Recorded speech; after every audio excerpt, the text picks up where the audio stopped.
যে পৃথিবীর সবার কাছ থেকে আঘাত পায় সে তোমার কাছ থেকেও আঘাত পাবে, সে আর নতুন কি রঞ্জা পিসি। তবে তোমাকে একটা কথা বলে রাখি, আমি পৃথিবীর যে প্রান্তেই থাকি না কেন, তোমার যদি কোনোদিনও কোনো বিপদ হয়, আমি যদি সে খবর পাই, আমি ঠিক ছুটতে তোমার কাছে চলে আসব। দেখো, তুমি আমাকে যতই পাড়ার মেয়ে ভাবো, আমি তো তোমাকে পাড়ার মেয়ে ভাবি না। তুমি যখন আমাকে খাইয়ে দিতে না রঞ্জা পিসি, আমাকে নিজের হাতে ভাত খাইয়ে দিতে, তখন আমার মনে হতো আমার আম্মু আমাকে ভাত খাইয়ে দিচ্ছে। আমার আম্মুর পরে জায়গাটা আমি তোমাকেই দিয়েছিলাম রঞ্জা পিসি, এই জায়গা আমি তোমাকেই দিয়েছি। তাই তুমি আমাকে যতই ভুল বোঝো না কেন, আমি যে তোমাকে কোনোদিনও ভুল বুঝবো না।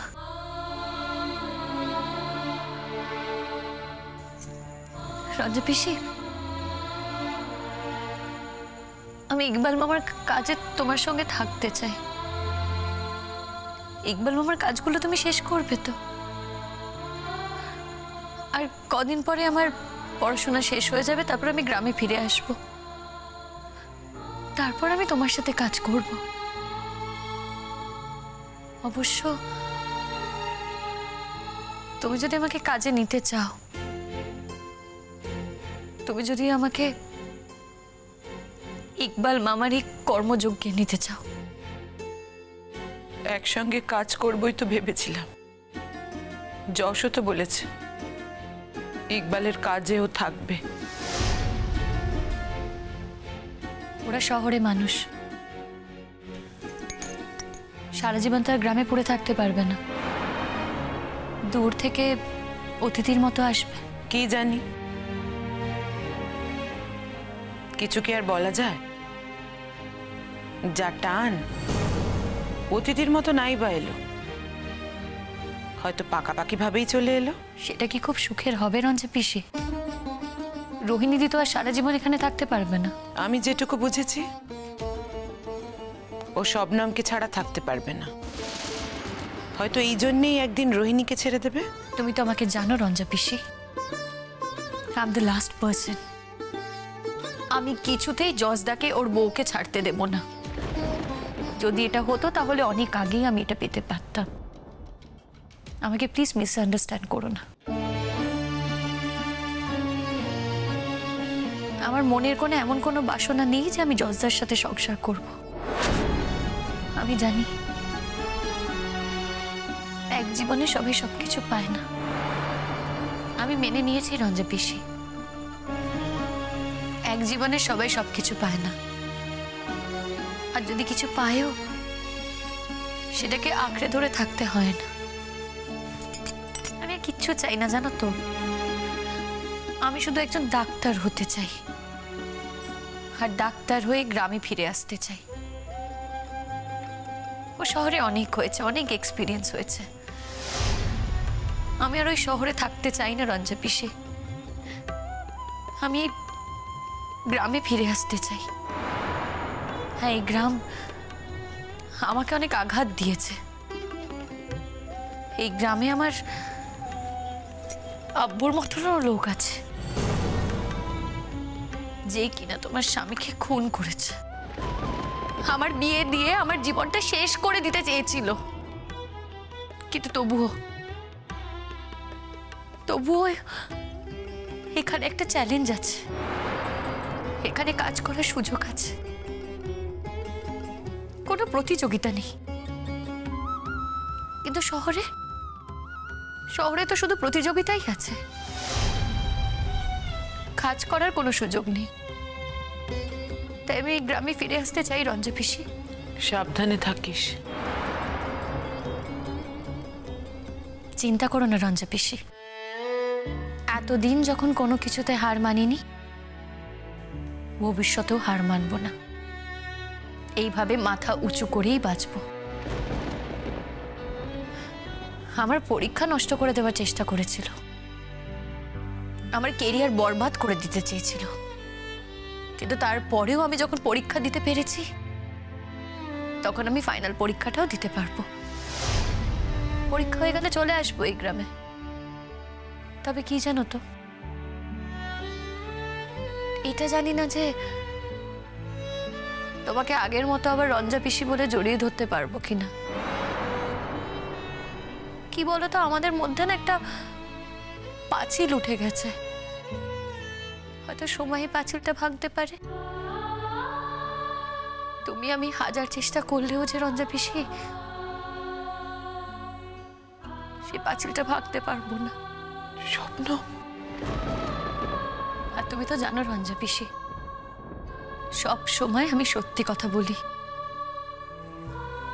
স্পষ্ট কথা বলি। তোমার দিক থেকে কি হয়েছে আমি জানি না, কিন্তু আমার দিক থেকে তো হয়েছে। আমি আর আগের মতো তোমার কাছে সর্বস্ব সমর্পণ করতে পারবো না। আমি তোমাকে আল্লাহর পরে ভাবতাম, তুমি ছিলে আমার লাইট হাউস। তাই তোমাকে আমি যত বিশ্বাস করতাম, অত বিশ্বাস আমি পৃথিবীতে আর কাউকে করিনি রঞ্জা পিসি, কাউকে করিনি। তোর কি মনে হচ্ছে আমি তোর বিশ্বাসে আঘাত করেছি? হ্যাঁ রঞ্জা পিসি,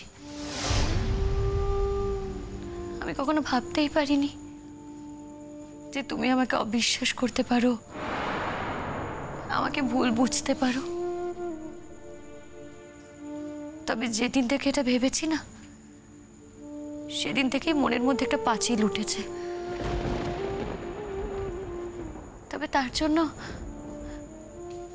তোমার প্রতি কৃতজ্ঞতার কোনো অভাব হয়নি রঞ্জা পিসি। আমি যেখানেই থাকি না কেন, যত দূরেই থাকি না কেন, যদি কখনো শুনি তোমার কোনো বিপদ হয়েছে, আমি ছুটে তোমার কাছে চলে আসব। আর ইকবাল মামা তো ফেরেশতার মতো। ইকবাল মামার কাজ করতে পারলে আমি ধন্য হব। তাই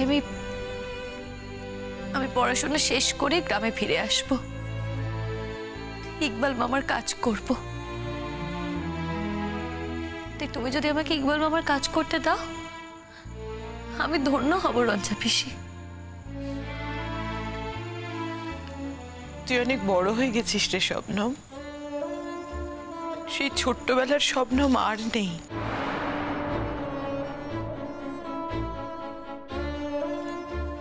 তোমরাই তো আমাকে বড় করেছো রঞ্জা পিসি, এই সমাজ আমাকে বড় করেছে, আমার কাছের লোকেরা আমাকে বড় করেছে। কিন্তু এত বড় আমি হতে চাইনি, জানো তো। কি করব বলো, তোমরাই আর ছাড় দিলে না। আজকাল যেন মনে হয় তোকে আর চিনি না, ধরতে পারি না, ছুঁতেও পারি না। ঠিকই বলেছ, আমার মধ্যে একটা অচেনা আমি তৈরি হচ্ছে, বাড়ছে আস্তে আস্তে। আর সেটা আমি বুঝতে পারছি। তবে এই অচেনা আমির মধ্যেও তোমাদের চেনা আমিটা তো রয়ে গেছি, সেটাকে তো আর মেরে ফেলতে পারবো না। তবে ঢেকে ফেলতে হবে। তবে বেঁচে থাকার জন্য না, এই ঢেকে ফেলাটা খুব জরুরি। যে শবনমকে সবাই চিনতো, যে শবনম কোনোদিনও কারোর কাছে কোনো দাম পায়নি, ভালোবাসাও পায়নি, শুধু পেয়েছে উপেক্ষা, অপমান আর অসম্মান। একমাত্র তুমিই আমাকে সেই অপমান থেকে রক্ষা করেছিলে, আমাকে বুকে টেনে নিয়েছিলে। কিন্তু তারপর যখন দেখলাম সেই চেনা মানুষটা আস্তে আস্তে বদলে যেতে থাকলো,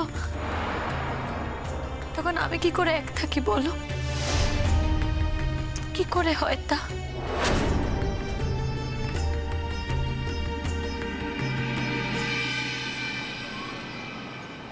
নমস্কার, আপনাদের সবাইকে এখানে ডাকা হয়েছে একটি বিশেষ কারণে। আর সেই কারণ, দু একদিন আগে গ্রামে আমার পিসির বাড়িতে আমি গিয়েছিলাম। সেখানে যাওয়ার পর আমি মারাত্মক অসুস্থ হয়ে পড়ি। আপনারা হয়তো আমাকে দেখে সেটা বুঝতে পারছেন। ইনফ্যাক্ট এতটাই অসুস্থ হয়ে পড়েছিলাম যে আমার মনে হয়েছিল আমি আর এই যাত্রায় ফিরে আসতে পারবো না। তখনই আমার মনে পড়ে আমি একটা কাজ অসম্পূর্ণ ফেলে রেখে এসেছি। তাই সেই কাজটা ফেলে রেখে এভাবে চলে যাব পৃথিবী ছেড়ে।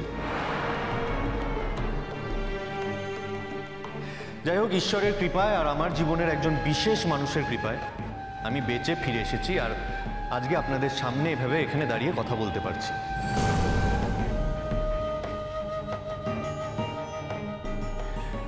আমার সকল ছাত্র বন্ধুরা, এখানে শিক্ষক শিক্ষিকারা, তারা হয়তো ভাবছেন যে আমি এরকম কথা বলে এখানে একটা নাটকীয় পরিবেশ তৈরি করার চেষ্টা করছি। স্যার, ম্যাম, আমি আপনাদের সবাইকে বলি আমি কিন্তু এখানে আসলে আজকে একটা কথা বলতে এসেছি। আমি এইভাবে কথা বলে কোনো নাটকীয় পরিবেশ তৈরি করার চেষ্টা করছি না, বরং আমাদের কলেজেই কিছুদিন আগে একটা সাংঘাতিক কঠিন পরিবেশ তৈরি হয়ে যাচ্ছিল। আমাদের কলেজের best student of the year Shabnam খাতুনকে ইনভিজিলেটর পরীক্ষার হলে এক্সপেল করে দিয়েছিলেন এবং তাকে কোনোভাবে পরীক্ষা দিতে দেননি। নানা তথ্যে, নানা প্রমাণেই তাকে এটা কনভিন্স করা যায়নি যে শবনম খাতুন অ্যাকচুয়ালি চিটিং করছিল না। ইনফ্যাক্ট শবনম খাতুন নিজেও তাকে এটা কনভিন্স করতে পারেনি যে সে চিটিং করার মতন মেয়ে নয়। তিনি আমাদের প্রিন্সিপাল স্যারের সাথে গিয়েও কথা বলেছেন। তার কাছে যথেষ্ট ডকুমেন্টস ছিল, এভিডেন্স ছিল, তাই তিনি নিজের জায়গায় অনড় ছিলেন।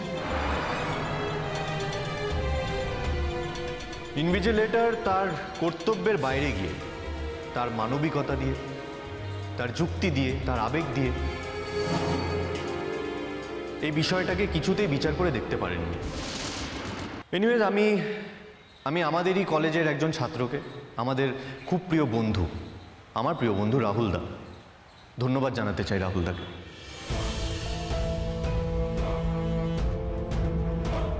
কারণ রাহুল দা নিজে ইনিশিয়েটিভ নিয়ে সেদিন এটা খুঁজে বের করেছিল, এটা প্রমাণ করেছিল যে শবনম খাতুন অ্যাকচুয়ালি চিটিং করছিল না, এবং এটাও প্রমাণ করেছিল যে তাকে চিটিং পেপার সাপ্লাই করা হয়েছিল।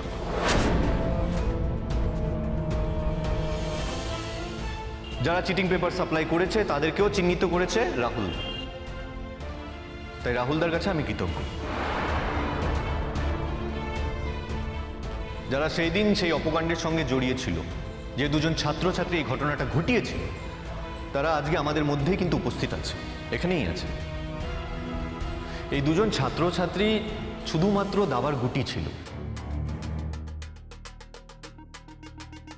আসল চালটা যারা চেলেছে আড়াল থেকে তারা হলো অন্য লোক। আমি আজকে আমাদের কলেজের সমস্ত ছাত্রছাত্রী বন্ধুদের, আমাদের কলেজের শিক্ষক শিক্ষিকাদের এখানে ডেকেছি। হ্যাঁ, সবাই হয়তো এখানে আসতে পারেনি, কিন্তু যারা যারা এসেছেন তাদের কাছে আমি কৃতজ্ঞ। আমি এখানে আমার স্ত্রী রোহিণীকেও ডেকেছি এবং আমাদের ব্যাচমেট স্বপ্নদীপকেও ডেকেছি। নানা কথার পরেও তারা যে আজকে এখানে এসে উপস্থিত হয়েছে সেটা আপনারা দেখতেই পাচ্ছেন। হ্যাঁ, রোহিণীকে আমি দুটো শর্ত দিয়েছিলাম। প্রথম শর্তটা এখানে বলা খুব একটা আবশ্যক নয়। হ্যাঁ, ও যে এই দিকটা বেছে নিয়েছে, আমার দ্বিতীয় শর্তটাও মেনে নিয়েছে, এবং আমার দ্বিতীয় শর্তের সঙ্গে ওর যে মেলবন্ধন ঘটেছে তার জন্য আমি ওর কাছে কৃতজ্ঞ।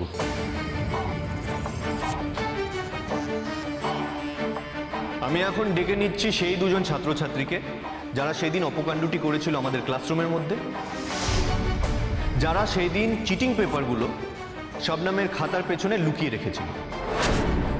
তোমরা এখানে এসে সকল ছাত্রছাত্রীদের সামনে তোমাদের অপরাধ স্বীকার করো। তোমরা বুঝতেই পারছো যে তোমাদের সেই দিনের অপরাধের জন্য তোমাদেরকে ক্লাস করতে দেওয়ার অনুমতি দেওয়া হচ্ছে না। ছাত্রছাত্রীদের সংগঠিত দল তোমাদেরকে অ্যালাউ করছে না। আমরা কেউই চাই না সেদিনের ভুলের জন্য তোমাদের সারা জীবনের ক্যারিয়ারটা নষ্ট হয়ে যায়। আমরা জানি যে তোমরা দুজনেই দুস্থ পরিবারের ছেলেমেয়ে। তোমাদের কাছে আমরা শর্ত রেখেছিলাম যে তোমরা যদি প্রকাশ্য সমাবেশে তোমাদের এই অপরাধ স্বীকার করো এবং শবনমের কাছে ক্ষমা চাও,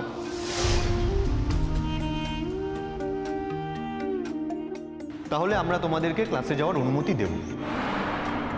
হ্যাঁ, এরপর শবনম তোমাদেরকে ক্ষমা করবে কি করবে না সেটা শবনমের ব্যাপার। অনেক সময় আইনের কাজ করে ঠিকই, কিন্তু আইনের মাথা তো মানুষই। মানুষের হাত ধরেই নতুন আইন তৈরি হয়। তোমরা আইনের দ্বারস্থ হলেও তোমরা যদি তোমাদের অপরাধ স্বীকার না করো, তোমরা যদি শবনমের কাছে ক্ষমা না চাও, আমরা কিন্তু কোনো মতেই তোমাদেরকে ক্লাসে যাওয়ার অনুমতি দেব না। And that's fine.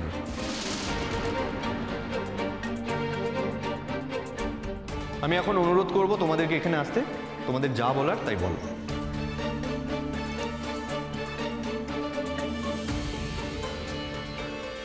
আজ আমি এখানে সকলের সামনে আমাদের বন্ধু সহপাঠী শাবনাম খাতুনের কাছে ক্ষমা চাইছি। সেদিনের ওই অন্যায় কাজটার সঙ্গে আমি যুক্ত ছিলাম, এ কথা সত্য, সেটা আমি অস্বীকারও করছি না। তবু এটা সত্য যে আমরা খুব গরিব, আমাদের পড়াশোনা করতে এত খরচা লাগে যে সেই খরচাটা আমি ঠিকভাবে চালিয়ে উঠতে পারি না।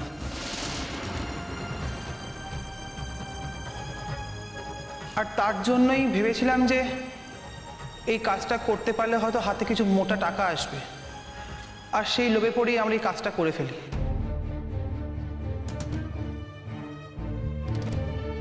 আমি জানি আমি যা করেছি এর থেকে বড় অন্যায় কাজ আর হয় না, কিন্তু তবু আমি শাবনামের কাছে নিঃস্বার্থভাবে ক্ষমা চাইছি। এখন ওর দয়ার ওপরই নির্ভর করছে যে আমরা এই কলেজে আর কোনোদিনও পড়াশোনা করতে পারবো কিনা। শাবনাম আমাদের জীবনে একটা দারুণ শিক্ষা দিয়ে গেছে, আর আমরা সারা জীবন সেই শিক্ষাটা মনে রাখবো।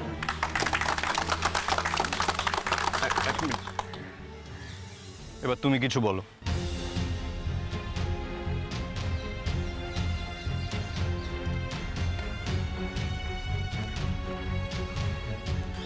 আমার সহপাঠী যা বলার বলে দিয়েছে, আমার আর নতুন করে কিছুই বলার নেই। আমি শুধু নিঃস্বার্থভাবে শবনমের কাছে ক্ষমা চাইছি। সেদিনের অন্যায়ের জন্য আমি সারা জীবন অনুতপ্ত থাকব। শবনম আমাকে ক্ষমা করে দিলেও আমি নিজেকে কোনোদিনও ক্ষমা করতে পারবো না। আমার আর কিছু বলার নেই।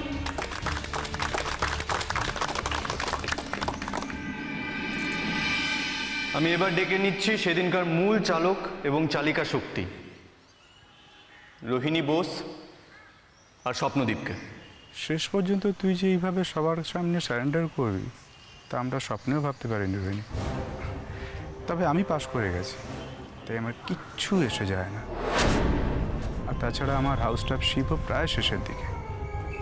আমি কিছুতেই সবার সামনে এভাবে ক্ষমা চাইতে পারবো না রোহিণী, তাতে আমার যা হবার হবে। ভুল করছিস স্বপ্নদীপ। এখানে অল্প লোকজন রয়েছে, তার মাঝখানে ক্ষমাটা চেয়ে নে। তা না হলে না তা না হলে কি? তোর সংসার ভাঙার ভয় আছে, আমার কিসের ভয়? রেপুটেশনের ভয়। রেপুটেশনটা আর ভালো থাকবে না। এই যে এতদিন ধরে ডাক্তারি পড়ে হাউস স্টাফশিপটা কমপ্লিট করলি, তার কোনো ভ্যালু পাবি না। যা না কলকাতায়, যেখানে খুশি চেম্বার করতে যা, ঝামেলা করবে এরা, রেপুটেশনটা যাবে। ভেবে দেখ কি দরকার ঝামেলা করে। এটাকে একটা পারফরমেন্স বলে ভাব না। এই শাবনাম বলে মেয়েটার জন্য আমাকে এখানে আসতে হয়েছে, তুই ভাবতে পারছিস সেটা? কতটা হিউমিলিয়েটিং। যশ আমাকে এত বড় শাস্তিটা দিল, আর সেই শাস্তিটা আমাকে মাথা পেতে নিতে হলো কেন? শাবনামকে আমার জীবনে আমি এন্ট্রি দেবো না, আমাদের দুজনের মধ্যে আমি এন্ট্রি দেবো না। তাই জন্য স্বপ্নদীপ, এত বড় কম্প্রোমাইজটা যদি আমি করতে পারি, তাহলে তুই এটুকু করতে পারবি না? তোর ভালোর জন্য বলছি। শাবনামের বিরুদ্ধে আমাদের লড়াইটা চলছে এবং চলবে, আমাদের লড়াই জারি থাকবে স্বপ্নদীপ। মাথায় রাখিস, আজকে যে অপমানটা শাবনাম আমাদেরকে করলো সেটা মাথা পেতে মেনে নে আজকের দিনটার জন্য। কথা দিচ্ছি, এর থেকে 1000 গুণ বেশি অপমান যদি শাবনামকে আমরা ফেরত দিতে না পারি, তাহলে আমাদের নাম পাল্টে রাখিস। যা।